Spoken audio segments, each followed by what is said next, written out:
ಮಿಕ್ಕಿದ್ದು 50-50. This is too much Ragini. ಏನು ಮಾಡೋದು ಕೃಪಾಕರ್ ಸರ್, ನನಗಂತೂ ದುಡ್ಡಿನ ಮೇಲೆ ಆಸೆನೇ ಇಲ್ಲ. ಆದರೆ ಅವಶ್ಯಕತೆ ಇದೆ. ನನಗೋಸ್ಕರ ಅಂತ ಆಶು ಹತ್ರ ಇಷ್ಟೊಂದು ದುಡ್ಡು ಇಸ್ಕೊಂಡಿದ್ದೀನಿ. ಇದ್ರಲ್ಲಿ ಸ್ವಲ್ಪನಾದ್ರೂ ಇಟ್ಕೋಬಾರ್ದಾ? ಸ್ವಲ್ಪ ಓಕೆ ರಾಗಿಣಿ, ಆದರೆ 50% ಸಂಪಾದನೆ ಮಾಡೋದಾಗ್ಲಿ ಅಥವಾ ಇನ್ನೊಬ್ರ ಹತ್ರ ವಸೂಲಿ ಮಾಡೋದಾಗ್ಲಿ ಅಷ್ಟು ಈಸಿ ಅಲ್ಲ. ಪಾಪ ನಿಮಗೆ ಗೊತ್ತಾಗಬೇಕು ಹೇಳಿ. ಸರಿ, ಇವಾಗ ಇದನ್ನ ಇಟ್ಕೊಳ್ಳಿ, ಮುಂದೆ ನೋಡೋಣ. ಸರಿ ಸರ್, ನಾನು ಅಶೋಕ್ನ ಮೀಟ್ ಮಾಡಬೇಕು ಅಂತ ಹೇಳಿದ್ದೆ. ಟೈಮ್ ಆಗ್ತಿದೆ, ವೇಟ್ ಮಾಡ್ತಿದ್ದಾರೆ, ಬರ್ತೀನಿ. ಎಲ್ಲ ಕುನ್ನಿ ಅಕೌಂಟ್ಸ್ ಡಿಪಾರ್ಟ್ಮೆಂಟ್ ಕೈಗೆ ಸಿಗ್ತಾ ಇದ್ದ ಹಾಗೆ ಕಂಪ್ನಿ ಓನರ್ ಥರ ಆಡೋಕ್ಕೆ ಶುರು ಮಾಡಿಬಿಟ್ಲಲ್ಲ ಇವಳು. ಇರಲಿ, ಖಜಾನೆ ಬೀಗದ ಕೀ ಇವಳ ಹತ್ರ ಇದೆ. ಸದ್ಯಕ್ಕೆ ಏನು ಮಾತಾಡೋದು ಬೇಡ, ನಿಧಾನವಾಗಿ ಸರಿಯಾದ ಟೈಮ್ ನೋಡಿ ಪಾಠ ಕಲಿಸ್ತೀನಿ.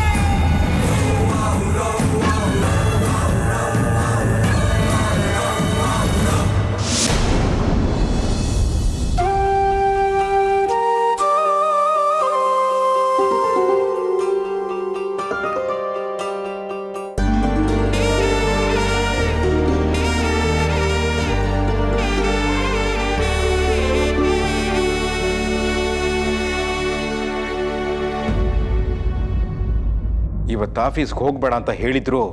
ಚಿಕ್ಕಪ್ಪ, ಇವತ್ತೊಂದು ಅರ್ಜೆಂಟ್ ಮೀಟಿಂಗ್ ಇದೆ, ನಾನು ಹೋಗಲೇಬೇಕು. ಹೆಂಡತಿಗೆ ಕಾಲು ಆಪರೇಷನ್ ಆಗಿದೆ, ಒಂದು ಫೋನ್ ಮಾಡಿದ್ರು ವಿಚಾರಿಸ್ತೀಯ ನೀನು? ನೀವೆಲ್ಲ ಇರಬೇಕಾದ್ರೆ ನನಗೆ ಟೆನ್ಷನ್ನೇ ಇಲ್ಲ.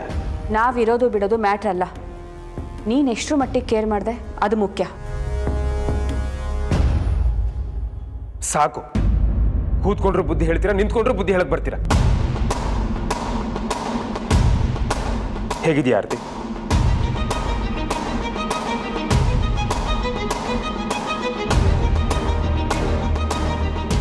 ಈ ರೀತಿ ಕೇಳೋದ್ಕಿಂತ ಕೇಳದೇ ಇರೋದೇ ಚೆನ್ನಾಗಿತ್ತು. ಭವಾನಿ, ಸಾಕು ಬಿಡಮ್ಮ. ಇವತ್ತು ಆಫೀಸಿಗೆ ನೀನು ಹೋಗಲೇಬೇಕಾ? ಹೌದು ಚಿಕ್ಕಪ್ಪ. ಸರಿನಪ್ಪ, ನೀನು ಹೋಗ್ಬೋದು.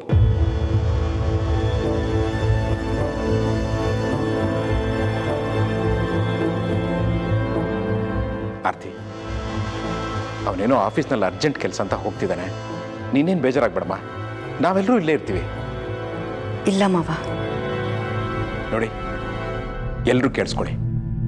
ಆರ್ತಿ ಇಷ್ಟು ದಿನ ನಮ್ಮನ್ನ ತುಂಬಾ ಚೆನ್ನಾಗಿ ನೋಡ್ಕೊಂಡಿದ್ದಾಳೆ. ಏನೋ ಗ್ರಹಚಾರ ಹೀಗಾಗಿದೆ. ಆದರೆ ಇನ್ಮೇಲೆ ಆರ್ತಿನ ತುಂಬಾ ಚೆನ್ನಾಗಿ ನೋಡ್ಕೋಬೇಕಾಗಿರೋದು ನಮ್ಮೆಲ್ಲರ ಕರ್ತವ್ಯ. ನಮ್ಮ ಕಡೆಯಿಂದ ಅವಳ ಮನಸ್ಸಿಗೆ ಒಂಚೂರು ನೋವಾಗಬಾರ್ದು.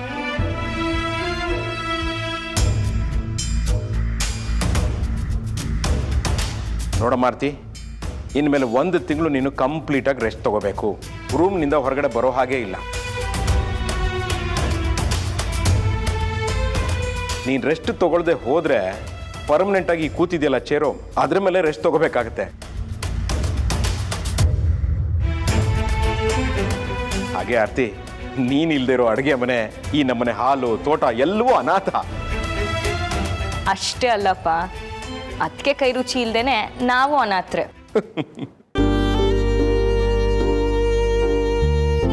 ಅದಕ್ಕೆ ಅಳ್ತಿದ್ದೀರಾ? ಹಾಗೇನಿಲ್ಲ ವೇದ, ಹೆತ್ತವರು ಈ ಮಟ್ಟಕ್ಕೆ ಪ್ರೀತಿ ತೋರಿಸಲ್ಲ. ಅಷ್ಟು ಪ್ರೀತಿ ನೀವೆಲ್ಲರೂ ನನ್ನ ಮೇಲೆ ತೋರಿಸ್ತಿದ್ದೀರಾ. ನಾನು ಈ ಮನೆಗೆ ಸೊಸೆಯಾಗಿ ಬರೋದಕ್ಕೆ ತುಂಬ ಪುಣ್ಯ ಮಾಡಿದ್ದೆ. ಈ ಜನ್ಮದಲ್ಲಿ ನಿಮ್ಮೆಲ್ಲರೂ ಋಣನ ನನ್ನ ಕೈಯಲ್ಲಿ ತೀರ್ಸೋಕ್ಕಾಗಲ್ಲ. ಮುಂದಿನ ಜನ್ಮ ಅಂತೆಲ್ಲ ಕಾರಣ ಕೊಡೋ ಹಾಗಿಲ್ಲ. ಈ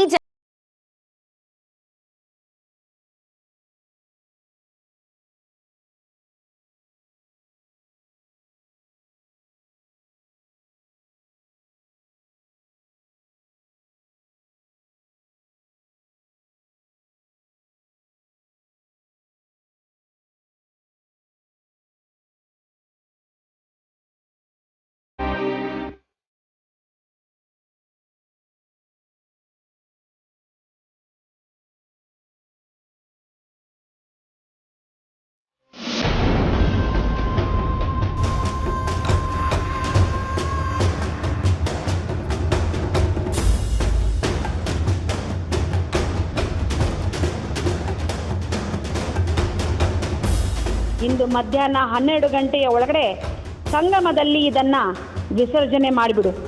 ಆದರೆ ಎಚ್ಚರ, ಅಡೆತಡೆಗಳಿಗೂ ಸಾಧ್ಯತೆ ಇದೆ. ಎಲ್ಲವನ್ನು ಮೀರಿ ನಡೆದರೆ ನಿನಗೆ ಕಾರ್ಯಸಿದ್ಧಿ ಆಗತ್ತೆ.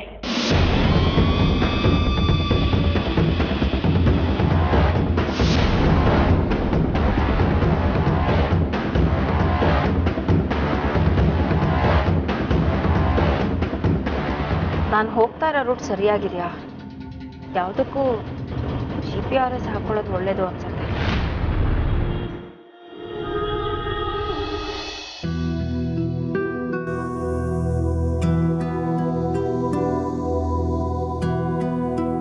ಅದಕ್ಕೆ ಇನ್ನು ಮುಂದೆ ನಿಮ್ಗೆ ಏನೇ ಬೇಕಿದ್ರೂ ನನ್ನನ್ನು ಕರಿಬೇಕು. ಇನ್ನು 1 ತಿಂಗಳು ನೀವೇ ಯಾವುದೇ ನಿರ್ಧಾರಗಳನ್ನ ತಗೊಳ್ಳೋ ಹಾಗಿಲ್ಲ. ಒಬ್ಬಳೇ ರೂಮಲ್ಲಿ ಕೂತ್ಕೊಂಡ್ರು ಬೋರ್ ಆಗುತ್ತೆ ಅಂತೆಲ್ಲ ಫೀಲ್ ಎಲ್ಲ ಮಾಡ್ಕೋಬೇಡಿ. ನಿಮಗೋಸ್ಕರ ಒಂದಷ್ಟು ಒಳ್ಳೆ ಪುಸ್ತಕಗಳು ತಂದುಕೊಡ್ತೀನಿ, ಆಮೇಲೆ ಒಂದಷ್ಟು ಒಳ್ಳೆ ಸಿನಿಮಾಗಳನ್ನ ತಂದುಕೊಡ್ತೀನಿ. ಅದನ್ನು ನೋಡಿ ಆರಾಮಾಗಿ ರೂಮಲ್ಲಿ ರೆಸ್ಟ್ ಮಾಡಿ, ಓಕೆನಾ? ಮನಸ್ಸನ್ನ ಯಾವಾಗಲೂ ಖುಷಿಯಾಗಿ ಪ್ರಶಾಂತವಾಗಿ ಇಟ್ಕೊಳ್ಳಿ. Thank you so much Veda. ಮುಂದಿನ ಜನ್ಮದಲ್ಲಿ ನಿನ್ನ ಮಗಳಾಗಿ ಹುಟ್ಟಿ ನಿನ್ನ ಋಣನ ತೀರಿಸ್ತೀನಿ. Wow, feeling so blessed. Thanks. ಅದಕ್ಕೆ ಬನ್ನಿ ಈಗ ಹಾಸಿಗೆ ಮೇಲೆ ಮಲ್ಕೊಳ್ಳಿ. ಬೇಡ ವೇದ, ನಾನು ಸ್ವಲ್ಪ ಹೊತ್ತು ಚೇರ್ ಮೇಲೆ ಕೂತ್ಕೊಳ್ತೀನಿ. ಸರಿ, ಸ್ವಲ್ಪ ಹೊತ್ತಷ್ಟೇ. ಹೀಗೆ ಕಾಲನ್ನ ಡೌಲ್ ಮಾಡ್ಕೊಂಡು ಕೂತ್ಕೊಳ್ಳೋ ಹಾಗಿಲ್ಲ, ಓಕೆನಾ? ಸರಿ, ನಾನು ಹೋಗಿ ತಿಂಡಿ ತೊಗೊಂಡ್ಬರ್ತೀನಿ. ತಿಂಡಿ ತಿಂದಮೇಲೆ ಟ್ಯಾಬ್ಲೆಟ್ ತೊಗೊಂಡು ನೀವು ರೆಸ್ಟ್ ಮಾಡಬೇಕು. ಸರಿ ವೇದ. ಓಕೆ. ಅದಕ್ಕೆ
ಇಲ್ಲಿ 2 ರಸ್ತೆ ಇದೆ. ಸಂಗಮಕ್ಕೆ ಯಾವ ಕಡೆ ಹೋಗೋದು? ಯಾರು ಕೇಳೋಣ. ಹಾಂ, ಅಲ್ಲೊಂದು ಅಜ್ಜಿ ಇದೆ ಅಲ್ಲ, ಅವ್ರನ್ನೇ ಕೇಳೋಣ.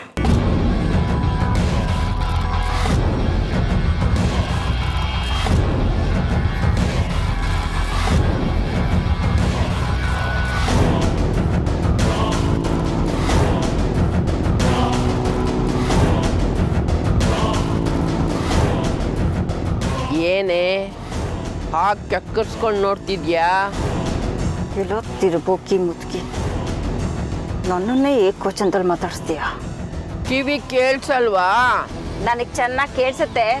ಸ್ವಲ್ಪ ಮರ್ಯಾದೆ ಕೊಡಿ. ಯಾಕೆ ಹಾಗೆ ನಗ್ತಿದ್ದೀರಾ? ನನ್ನ ಮುಖದಲ್ಲಿ ಏನು ಕೋತಿ ಕುಣಿತಿದ್ಯಾ? ಮರ್ಯಾದೆ ಕೊಡಬೇಕು ಅಂದ್ಯಲ್ಲ, ಅಲ್ಲ ನಿನ್ನ ನೋಡಿದ್ರೆ ಮರ್ಯಾದೆ ಕೊಡಬೇಕು ಅಂತ ಅನ್ಸುತ್ತಾ?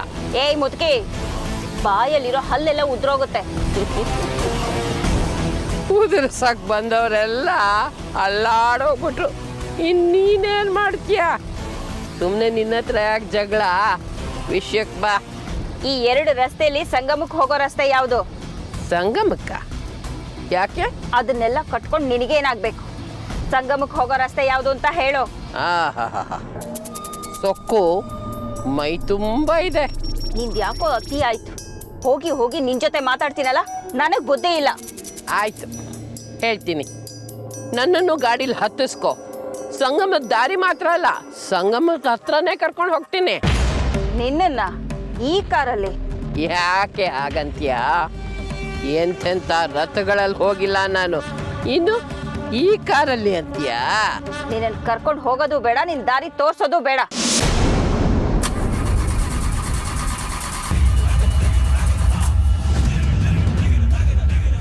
ಅದಕ್ಕೆ ಹೇಳಿದ್ದು ನನ್ನೂ ಕರ್ಕೊಂಡು ಹೋಗು ಅಂತ. ನೀನು ಕರ್ಕೊಂಡು ಹೋಗ್ತೀನಿ ಅಂತ ಹೇಳಿದ್ರೆ ಕಾರ್ ಸ್ಟಾರ್ಟ್ ಆಗುತ್ತಾ? ಮೊದಲು ಹತ್ತಿಸ್ಕೊ, ಆಮೇಲೆ ನೋಡು. ಏನೋ ಪವಾಡ ಮಾಡೋಳ ಥರ ಕಾಣಿಸ್ತಾ ಇದ್ದಾಳಲ್ಲ, ಕಾರ್ಗೆ ಹತ್ತಿಸ್ಕೊಂಡು ಬಿಡೋಣ. ಎಷ್ಟು ಯೋಚನೆ ಮಾಡಿದ್ರು ಅಷ್ಟೇ. ಸರಿ ಹತ್ಕೋ.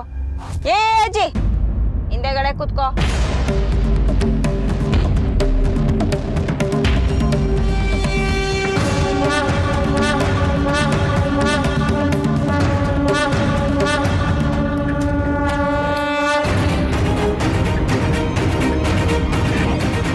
ಏನು ಹಾಗೆ ನೋಡ್ತಿದ್ಯಾ? ನಡಿಯೇ ರಾಣಿ. ನನ್ನ ಹೆಸರು ರಾಣಿ ಅಂತ ನಿನಗೆ ಹೇಗೆ ಗೊತ್ತು? ನೋಡಕ್ ಮಾತ್ರ ರಾಣಿ ಥರ ಕಾಣ್ತಾ ಇದೆಯೇ ಮೂದೇವಿ, ಅದಕ್ಕೆ ಹಾಕರ್ದೆ.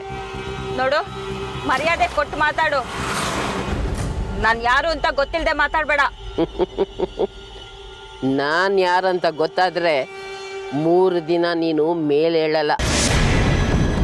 ನಡಿ, ಗಾಡಿ ಸ್ಟಾರ್ಟ್ ಮಾಡು.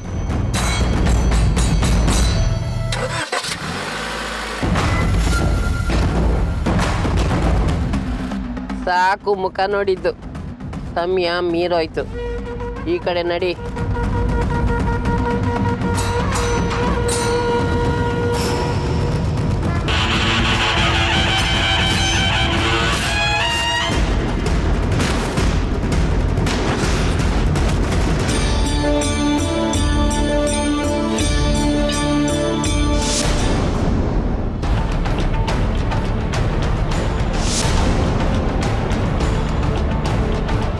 ಚಿರು ಬಗ್ಗೆ ತಲೆ ಕೆಡಿಸ್ಕೊಂಡಿರೋದಕ್ಕೆ ನಿಮಗೆ ಈ ಪರಿಸ್ಥಿತಿ ಬಂದಿರೋದು. ಮಾತಂಗಿ ಎಂಥ ಮಾತು ಅಂತ ಆಡ್ತಿದ್ಯಾ? ಹೌದು ಅಮ್ಮನವ್ರೆ, ಅವನಿಗೆ ಬಂದಿರೋ ಸ್ಥಿತಿ ನಿಮಗೂ ಬರೋ ಥರ ಆಗೋಯ್ತು. ಮಾತಂಗಿ, ನೀವು ನನ್ನ ಮೇಲೆ ಎಷ್ಟು ಕೋಪ ಮಾಡಿಕೊಂಡ್ರೂ ಪರವಾಗಿಲ್ಲ. ಚಿರು ಕಾಲಿಲ್ಲದೆ ಒದ್ದಾಡಿದ್ದ. ಈಗ ನಿಮಗೆ ಈ ಸ್ಥಿತಿ ಕೊಟ್ಟಿರೋದು ನೀವು ಅನುಭವಿಸ್ಲಿ ಅಂತಾನೆ. ಮಾತಂಗಿ ಪ್ಲೀಸ್, ನನ್ನ ಮಗನ ಬಗ್ಗೆ ನನ್ನ ಮುಂದೆ ಈ ರೀತಿ ಎಲ್ಲ ಮಾತಾಡಬೇಡ. ಹೆತ್ಕರಳು ಮಾತಂಗಿ, ಇಂಥದ್ದನ್ನೆಲ್ಲ ಕೇಳೋಕೆ ಸಂಕಟ ಆಗುತ್ತೆ ನನಗೆ. ಇದ್ರಲ್ಲಿ ಅವನದೇನು ತಪ್ಪಿಲ್ಲ. ತಪ್ಪಿಲ್ಲ ತಪ್ಪಿಲ್ಲ ಅಂತ ಹೇಳ್ತಾನೆ ಇರ್ತೀರ. ಅವ್ನು ಎಷ್ಟೇ ತಪ್ಪು ಮಾಡಿದ್ರು ಅವ್ನು ವಹಿಸ್ಕೊಂಡು ಮಾತಾಡ್ತೀರಾ. ಮಕ್ಕಳು ಹಾಳಾದ್ರೆ ಅದಕ್ಕೆ ತಂದೆ ತಾಯಿರೇ ಕಾರಣ. ಮಕ್ಕಳನ್ನ ಮುದ್ದಿಸ್ಬೇಕೇ ಹೊರತು ಅವ್ರನ್ನ ತಲೆ ಮೇಲೆ ಕೂಡಿಸ್ಕೋಬಾರ್ದು. ತಗೊಳ್ಳಿ, ನಿಮ್ಗಿಷ್ಟ ಬಂದ ಹಾಗೆ ಮಾಡ್ಕೊಳ್ಳಿ. ನೋಡಿದ್ಯಾ ಮಗನೆ, ಎಲ್ಲದಕ್ಕೂ ನೀನೇ ಕಾರಣ ಅಂತಾರೆ. ನೀನೆಷ್ಟು ಮುಗ್ಧ ಅಂತ ಇಲ್ಲಿ ಯಾರಿಗೂ ಅರ್ಥನೇ ಆಗ್ತಿಲ್ಲ. ನೀನು ಕಾಲು ಕಳ್ಕೊಂಡು ಎಷ್ಟು ಕಷ್ಟಪಡ್ತಿದ್ದೆ ಅಂತ ನನಗೆ ಈಗ ಅರ್ಥ ಆಗ್ತಿದೆ.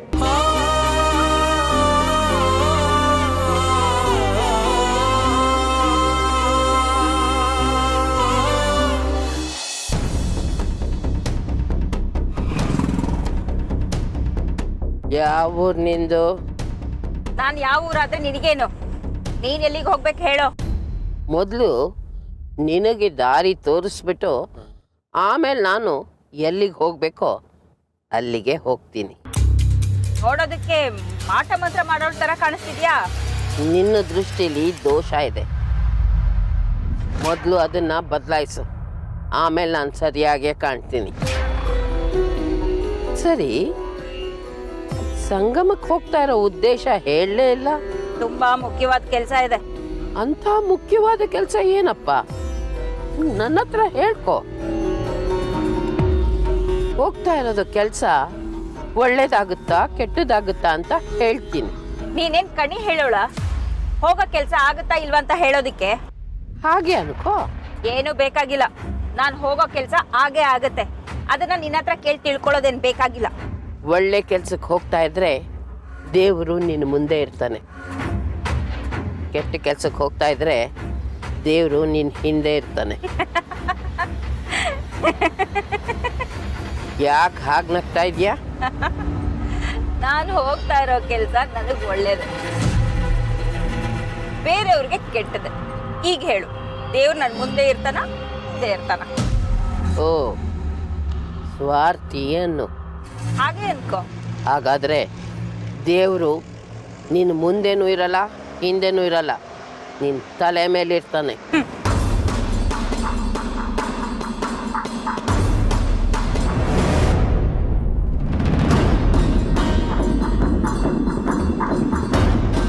ಇದೇನಿದು?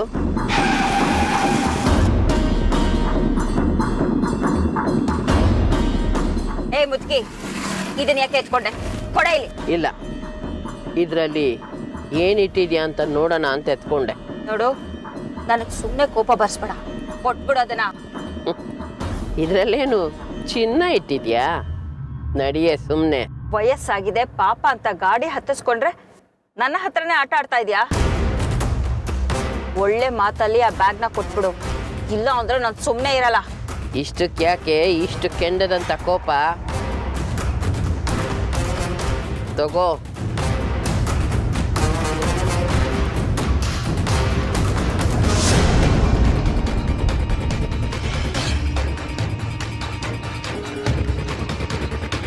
ನಡಿ ನಡಿ.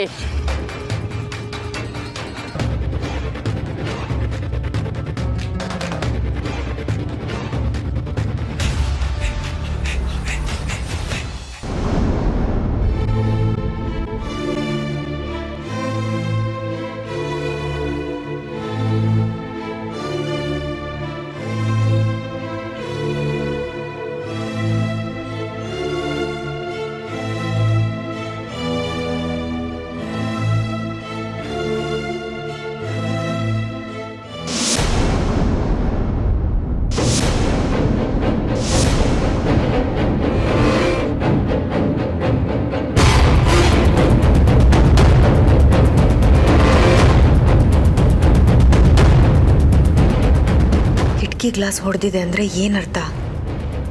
ನಾನಿಲ್ಲದೆ ಇದ್ದಾಗ ಈ ಮನೇಲಿ ಏನೋ ನಡೆದಿದೆ. ಮಾತಂಗಿ, ಏನಿದು? ಏನಮ್ಮವ್ರೆ? ಇಲ್ಲಿ ನೋಡು, ಗಾಜು ಹೊಡೆದೋಗಿದೆ.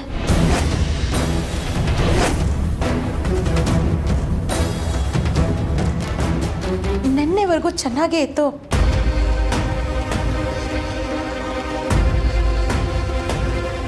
ಅಂದರೆ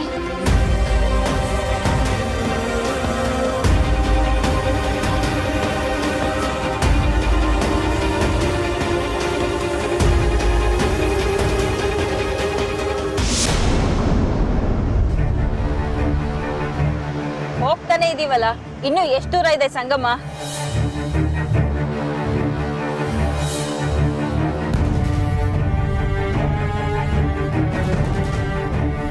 ರೋಡೇ ಎಂಡ್ ಆಯ್ತಲ್ಲ, ಇನ್ನು ಎಷ್ಟು ದೂರ ಹೋಗ್ಬೇಕು ಅಜ್ಜಿ?